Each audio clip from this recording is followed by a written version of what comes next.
Hello, hello. Magandang gabi. Happy New Year sa inyo lahat. Sino sa inyo ang present? Kaway-kaway lang kung kayo ay present at tayo magtatalakayan.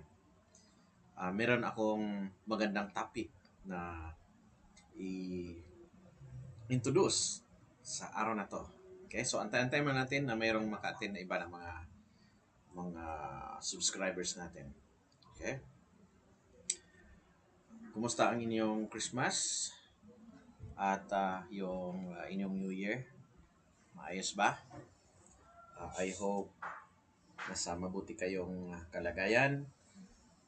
Present na, andito si Albi uh, at saka si Kent Ryan. Uh, thank you sa pagbati sa akin. Oo, tama. Nag-birthday ako at kasama sa akong celebration, pumunta ako dun sa First Scout Ranger Regiment kanina para magpaputok. Ha? Oo, importante para sa akin yun. Kumakati yung aking trigger finger eh. Ha? Batayin mo natin ang mga dito. Si Marlon Maliksi. Taga saan ka ba, Marlon? Si John Wayne Anire. Taga saan kayo, John? Hmm. At sa mga nagdaang mga araw, nagkaroon ako ng fundraising. Nakasama kami mga kaibigan sa Silent Ranks Foundation. At nakalikom din kami kahit paano, no? Pakunti-kunti, maraming tumutulong through GCash at sa Union Bank, no? At yung tulong na yun ay umabot na ako, magit kumulang sa 200,000. At merong mga kababayan natin na natulungan namin. Iyan ay sa Lapu-Lapu City, Cebu, meron yan sa Bohol. At ngayon ay nagpapadala kami ng mga solar lights. Ito naman ay sa Barangay Magallanes, Limasawa Island. At sa munisipyo ng Pintuyan. No? Kunting tulong lang kasi sobrang dilim nila. Just imagine, ngayon, wala tayong ilaw. Anong mangyari? Flashlight? Anong gagawin mo, di ba? So, nakakalungkot. Maraming areas na walang kuryente hanggang ngayon and it will take maybe 2 to 3 months to restore electricity. At yung aming project ay maibsan yung paghihirap nating mga kababayan. So, simpleng solar light, no? 150 watts na solar bulb ang pinimigay sa mga tahanan, no? Para at nakaabot pa nga doon sa Median Noche, no? Celebration ng December 31 ng gabi. Lumiwanag ang bahay ng mga kaibigan natin. Sino yung andito? Si Zeus PR Vids. 11 years old po ako. What do you think of me doing IPSIC? 11 years old? Pwede na. Yung anak ko nga, pinagsimula ko siya nung bata pa siya. About 3 years old, inintroduce ko na siya. And by the time that he was around 9 or 10, pinaglaro ko na siya ng IPSIC, no? Pati IDPA. Maganda. And until now ay nasa kanya yung skill, no? Kahit na matagal nang minsan di pumaputok, pag pinapa-review ko siya ay mas madali na lang yung kanyang pag-regain ng shooting skills. So, basic, importante yan. Si Levi Hitso Gaming, pa-shout out daw. Ha? Oo, sa nabuta si Marlon Maliksi. Thank you. Lagi kayo nagsubaybay, ha? Si John Louis Andrade. Good evening, sir. Haha. Yun. Thank you. Magandang topic natin ngayon. Makaka-relate kayo, no? Makaka-relate kayo at lagyan ko ng konting kasaysayan. At ito ay tungkol sa um, falling bullets, yung bala na galing sa langit. Bakit galing sa langit? Nagpaulan yung mga tao sa outer space ng bala? Hindi. Mayroong nagpaputok papunta sa ere at ang resulta ay may balang bumabalik. So what goes up will go down. Ito ay base sa itinuro sa atin sa law of gravity, no? At mayroong tinatawag na terminal velocity na ang bala pabagsak ganyan ay actually nakakamatay pa siya, no? Kaya pang pumasok, mag-perforate sa ating ulo. Kaya in the past years, year 2000 ganyan, no? may mga dito sa Pilipinas ay may namamatay, na papaulat na namatay dahil sa, ang tawag doon ay celebratory gunfire. Ang celebratory gunfire ay hindi lamang sa Pilipinas. Ito ay nangyayari sa buong mundo. Maraming mga bansa, no? Sa Balkans, no? Sa Europe, meron yan, no? Even sa US. Ngayon, sa taong 2021, December 31, 2021, ay mayroon pa rin namatay sa United States of America because of celebratory gunfire. At sa Puerto Rico, um, sa mga Middle East countries noong September 2021, around 17 ang namatay sa dami ng mga Taliban na nagpaputok sa ere pagkatapos na naipanalo nila yung offensives nila sa Panjshir Valley, no? At yung anak ni Masud ay mayroong resistance forces na talo ng mga Taliban forces. At dahil doon sa kanilang panalo, nagpapaputok sila sa ere. Ito ay sa Kabul, maraming tao, milyon ang tao, at ang resulta ay maraming mga bala ang bumagsak, no? Kasi papunta sa langit. So maraming bumagsak. Maraming mga news reports na mababasa natin in the past years. Nung panahon na ang Amerikano ay andun pa sa Iraq, nung mananalo sa isang, say for example, football match, ang Iraqi national team, paputok sila sa ere, naku, maraming tinatamaan. Just the same, no? So, importante para sa atin ay alamin natin kung bakit nakakamatay at ano pala dapat ang ating gagawin. At unang-una sa lahat, dapat magpasalamat tayo sa taong 2021, 2022, pagsalubong natin sa 2022, ay walang napaulat na tinamaan because of celebratory gunfire, yung pagpaputok sa langit. So, naging mahigpit ang gobyerno ni PRRD, hindi nagkukulang ang mga paalala, no, sa DOH at ang Philippine National Police. Walang sasantuhin kapag may magpaputok ng bala, masundalo ka man o pulis, no? So iyan yung mga babala. At sa awa ng Panginoon ay walang napabalita na tinamaan ng ligaw na bala. Okay? So tawag sa atin yan, ligaw na bala. Kung matino-tino na term sa English ay falling bullets, ha? Falling bullets or stray bullets, but actually they are falling bullets dahil ipinatok sa langit. Simula nung naimbento ang gunpowder, no? Ng Chinese monks noong about 900 AD ay nabago ang kalakaran ng warfare sa buong mundo. Noong una, sila-sila lang ang mayroong gunpowder.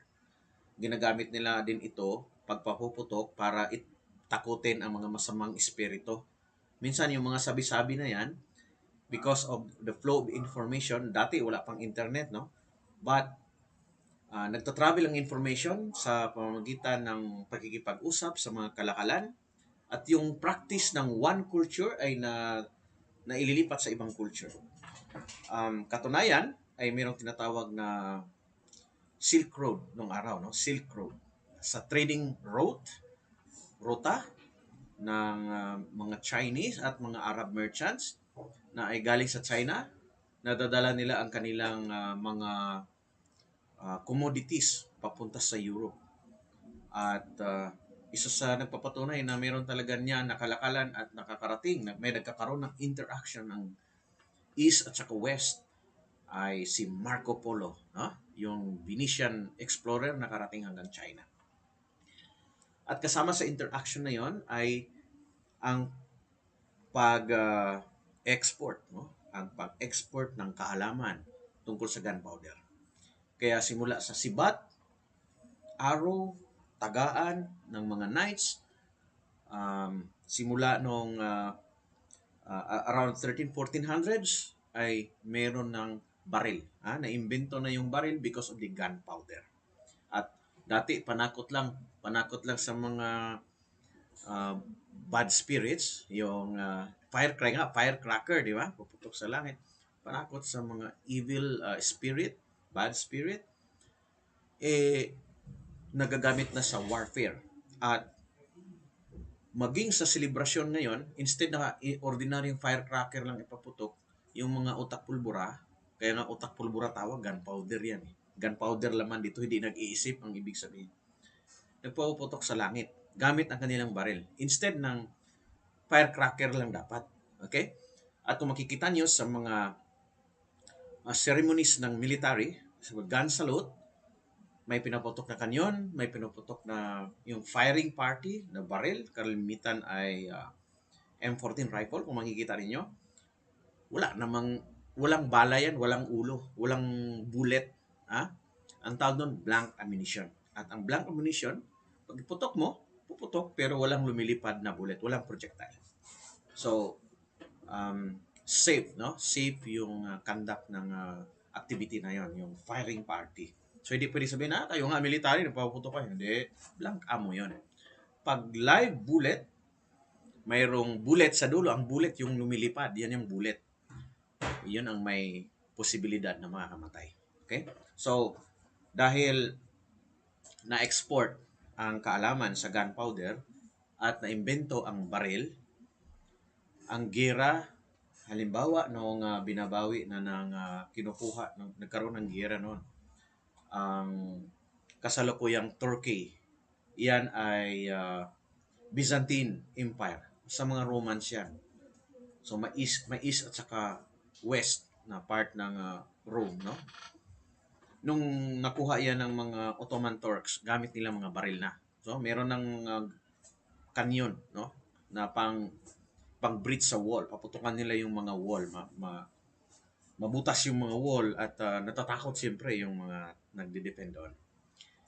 Okay? So, ang paggamit ng mga firearms ay lalong na-improve yan. Na-improve because of the development of technology. Mga Amerikano nahilig. In fact, napag-iwanan ng China na siyang may imbento ng gunpowder. Okay?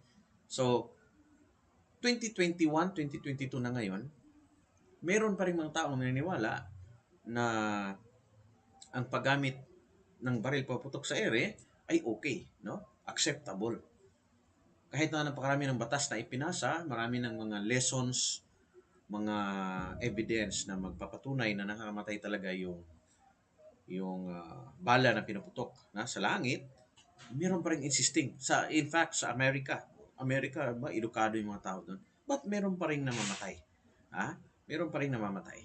And I had an experience also when I was in Sulu back in 2000 nung nagkaroon ng eclipse, no? Dumilim, tapos lumiwanag, nagpapaputok ang mga tausog. December 2000 yan.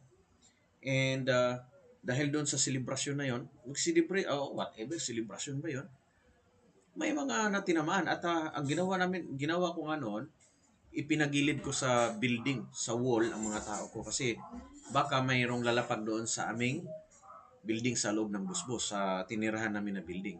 Hindi ako nagkamali, sa totoo talaga, mayroong pumasok na bala, 7.62 mm. Napulot namin ito, yung bala na yun. So, yun ang patunay na, sipin mo, nabutas niya yung pati yung ceiling, tinagos niya, nakarating. Hindi nakakamatay kasi may dinaanan na siya. So, ang ibig sabihin, ay talagang delikado, di ba? What if ulo ang direktang tinamaan? Okay? So, importante itong ating topic, kaya medyo pakinggan nyo. Ipakita ko sa inyo. Okay?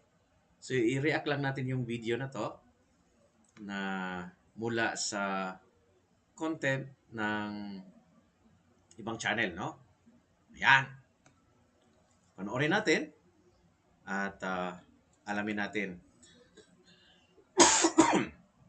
Ang title nito, How Dangerous is a Bullet Shot in the Air? Gaano ba ka-delikado ang bala na ipinuputok sa langit?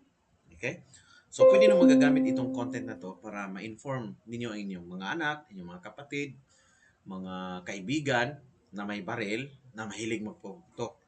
Lalo na sa atin dito, ang parating gumagawa niyan ay ang mga Moro people, yung mga kaibigan natin sa South, no? Na kwento ko sa kanina. Naalala ko in 1998, gumagapang kami sa gubat ng ito ay malapit sa Maluso. Bigla na lang may magpaputok. Akala ko abusaya. ginapang namin, mga musang ginapang namin. Nasa 12 SRC ako noon. I was the executive officer. Aba, nakita ko may kubo. Biglang lumabas. May armas, pero naka-uniforme. Kaya naka-uniforme. So, tinutukan namin, hindi namin binaril. Tinutukan namin. Nalaman namin, kapgo. So, tinanong ko, kapgo ka ba talaga? Bakit ka nagpapaputok? So, ang sabi niya, Sir, nanganak ang asawa ko. Kailangan kong i-celebrate yung pagkakaroon ko ng anak. Ay, ano ba? Sana magan. So, isinumbong ko kay ano noon, dati ay si Captain Sagindang, Captain Kennedy Sagindang. Sir, bata mo. Kapgo na off duty, ba't dala-dala yung baril? Nagpaputok dito sa taas ng Maluso. Ha? So, yan. So, yan mga example na dito sa Pilipinas, marami yung nagpuputok. Naniniwala sila among ang mga kapatid natin, ang mga Moro people, mahilig din silang magpaputok. Marawi, diyan sa lalo sa Tausog, no? Sa doon sa Sulok. Hindi ko lang alam ngayon kung binago na nila yung kagawian dahil nung ako ay ando ng year 2000, personal experience huwag kayo magalit, yun naman talagang nangyari, nagpaputok sila sa langit, because of celebration or meron silang paniniwala na mailayo ang mga masamang espiritu, whatever, yun, ano yan, hindi lang, actually, nasabi ko na sa inyo na hindi lang naman yan sa among the Muslim people. Around the world ay nangyayari yan, At dahan-dahan ang nawawala, even in the United States ay meron pa rin namatay. Zero sa atin. Palagi ko wala ko nabasa But sa United States may namatay nung ilang araw lang nakaraan because of celebratory gunfire. So alamin natin anong history niyan and let us learn together and I will share some insights na pwede kong pamahagi sa inyo. Okay? I've seen them, videos of well-armed ragamuffins and ne'er-do-wells celebrating their various triumphs with some good old-fashioned upwards gunfire. After all, nothing says I ran a 10k or we just overthrew the government quite like pointing your gun to the sky and letting her rip. But is it possible that this seemingly innocent expression of gun-based joy could actually be, dare I say it, dangerous? Perish the thought. I'm Stu, this is Debunked, and we're here to sort the truth from the myths and the facts from the misconceptions. So, there you are, chuffed to bits at the victory of your preferred political candidate, and overcome with an irresistible urge to celebrate in the only way you know how. You grab whatever loaded firearm you have handy, rush outside, and start gleefully firing off round after round into the air, just as nature intended, when suddenly a chilling thought falls upon you. These bullets have to come back down eventually, right? Unsurprisingly, the answer to this question is an emphatic, yes, you idiot. When a gun is fired, a number of different factors... Yes, you idiot. Ikaw, ungas. Yun, ibig sabihin.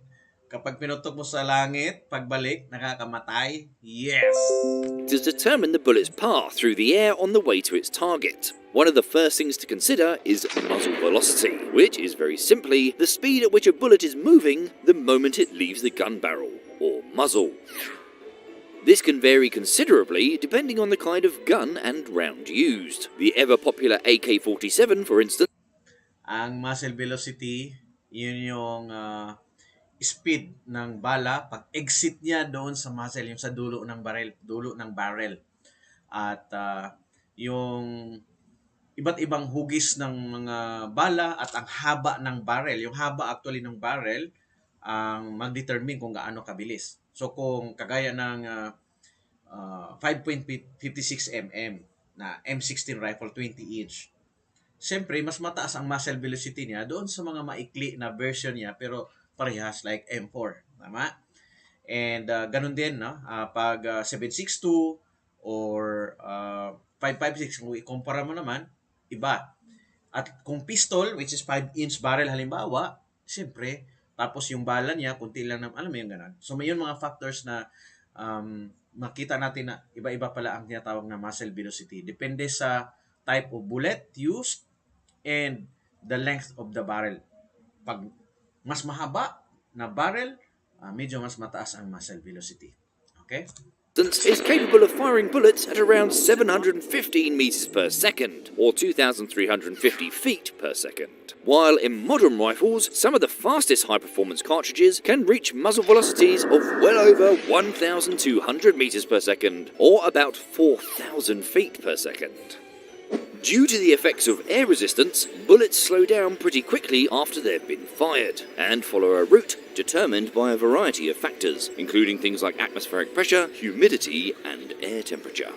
However, the thing that pulls a fired bullet downwards is plain old gravity, which, assuming those Kapag ang firing activity mo ay gagawin mo doon sa mataas na mga area, yung elevation, ay may epekto yan sa muzzle velocity. Okay? Pag nasa baba, nasa taas, say for example, ay ikaw ay nag-firing doon sa Baguio City, iba ang muzzle velocity at kung i-compare mo dito sa Metro Manila. Okay? So, ganyan yan. other aforementioned variables aren't having an overwhelming effect ensures that bullets travel back to Earth in a roughly parabolic path. Now, celebratory gunfire differs substantially from regular gunfire, in that it is generally not directed at the people you want to shoot, but Ito ay unang nadiskubre, yung pagpaputok sa langit, no? Ano ang epekto nito? Nadiskubre yan because of war. I think it was in World War II na merong tinatawag na air defense gun. Yung parang sabihin natin kanyon pero against sa aircraft. So, ang mga baril nun, guns, ay nakatutok sa langit. So, sa dami ng pinutok nila, marami rin ang bumalik. Bumalik sa ground. At doon naaral ng isang colonel, I think he was Colonel Hatcher, na ano ang behavior ng bala pagbalik sa lupa. At iyon ang nag-trigger sa isang research kung ano ba ang mangyayari sa bala kung iputok natin sa langit, kung bala, halimbawa bala, pistol, rifle, ano ang epekto niyan, yung tinatawag na terminal velocity, pagbalik niya sa lupa. Yan. Yun, yung paliwanag. upwards and away from those you're celebrating with, who you don't want to hit. Well, not usually anyway. That way the bullets just disappear up into space, right? At least that's what people used to think. Early pre-17th century studies suggested that bullets shot upwards do somehow achieve escape velocity and peace out into space. We now know that all bullets shot from the surface of Earth never even leave the troposphere, the lowest layer of our planet's atmosphere, and unless you're watching this from the International Space Station, the one you're in right now. In reality, when a bullet is fired directly upwards, the upward force accelerating the bullet drops off entirely the moment it leaves the chamber. At this point, the bullet is at its maximum velocity and has its maximum kinetic energy. From this point, downward forces from gravity and air resistance begin to slow the bullet's ascent. The bullet reaches its highest point when its kinetic energy has been transferred to heat and gravitational potential energy. Here, its velocity is 0. The only force now being exerted on the bullet is gravity, which pulls the bullet back to Earth at a velocity which increases by 9.81 meters per second every second. As the bullet accelerates downwards, Meron din yung pag-aaral na pagbalik ng ang ibang mga bala, pagbalik sa lupa, actually base, hindi siya gumaganon, hindi ulo, hindi yung dulo ang bumabaon, kundi yung base, no?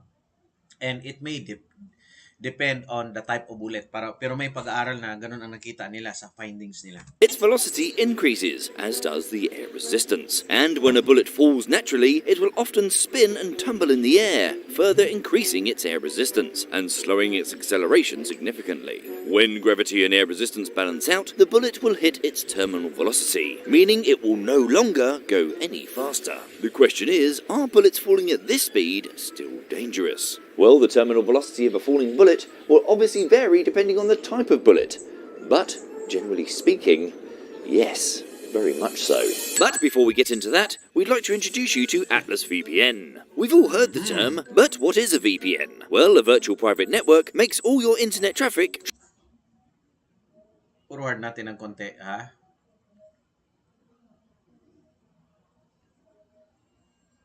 Okay, forward natin konti, ha?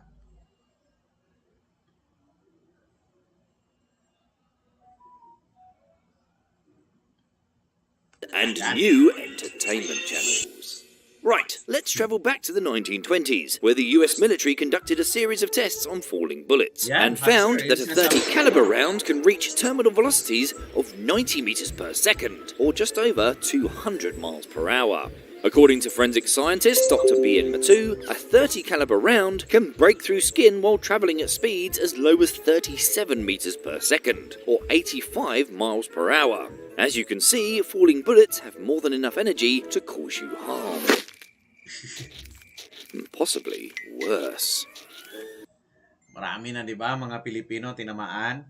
Oo, dapat maniwala talaga tayo diyan kasi marami ng mga kababayan natin tinamaan eh. Sabi pa ni Funeraria Dayaw, noong 1990s, isang sinidman ng kawayang ginagamit sa kwitis naman ang pumusok sa bao ng ulo. Bata naglaro sa labas. May patay daw, sabi ni Funeraria Dayaw. At yung lula palabas ng gate ng bahay, bigla na lang nadapa at akala ng mga kamag-anak, nadapa lang.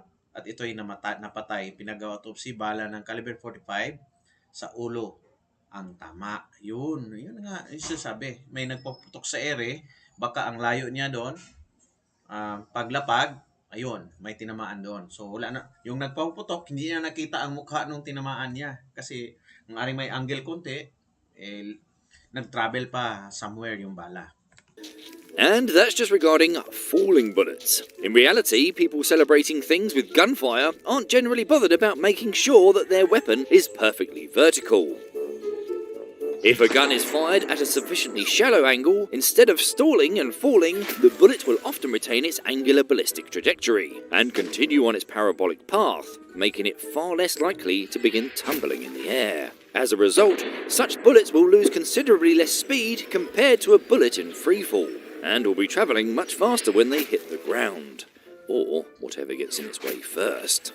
But if all that fancy maths and science talk isn't sufficient to convince you that the threat from falling ammunition is very real indeed, there are unfortunately numerous real-life examples of this actually happening. And as it happens, firing off a few rounds with the lads is not a particularly uncommon phenomenon, and is a culturally acceptable way to celebrate in numerous places around the world. In 2012, a study conducted in the United States found that a not insignificant 4.6% of all deaths and injuries from stray bullets occur as a direct result of celebratory gunfire. The list of incidents is sadly not a short one, and features examples from all over the world. In 2003, during a traditional Serbian wedding celebration, guests shot down a small plane. Yan ang sinasabi ko, hindi lang sa Muslim countries o sa Muslim culture, ito Serbia, sa Balkans ito, no? At ito yung lugar ni Slobodan Milosevic. At kapag may kasalan, ganon din, nagpaputok sa langit. O ano mo nangyari? Tinamaan nila yung aeroplano. While firing into the skies, injuring the two men on board. In 2007, at least 4 people were killed and many more injured as a result of stray bullets from celebratory gunfire after the Iraqi national football team won the AFC Asian Cup that year. In 2021, militant leaders claimed to take control of parts of Afghanistan. Their resulting celebratory gunfire injured 41 people and led to the deaths of at least 17. Nako, 17? Just imagine, 17, nag-celebrate sila tapos may mamatay dahil sa celebration. Yan ang sinasabi, di ba? So, napaka-irresponsible.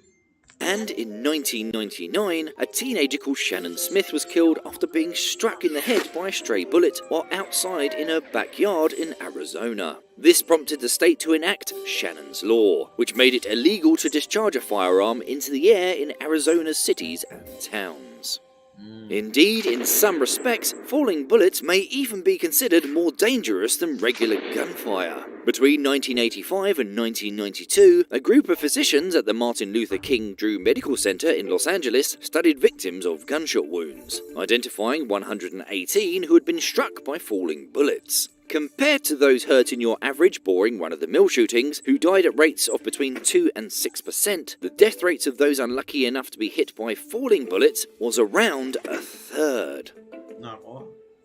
This is because despite moving at slower speeds, bullets falling to the ground vertically are far more likely to hit you in the top of the head, compared to other less lethal points on the body. Nako.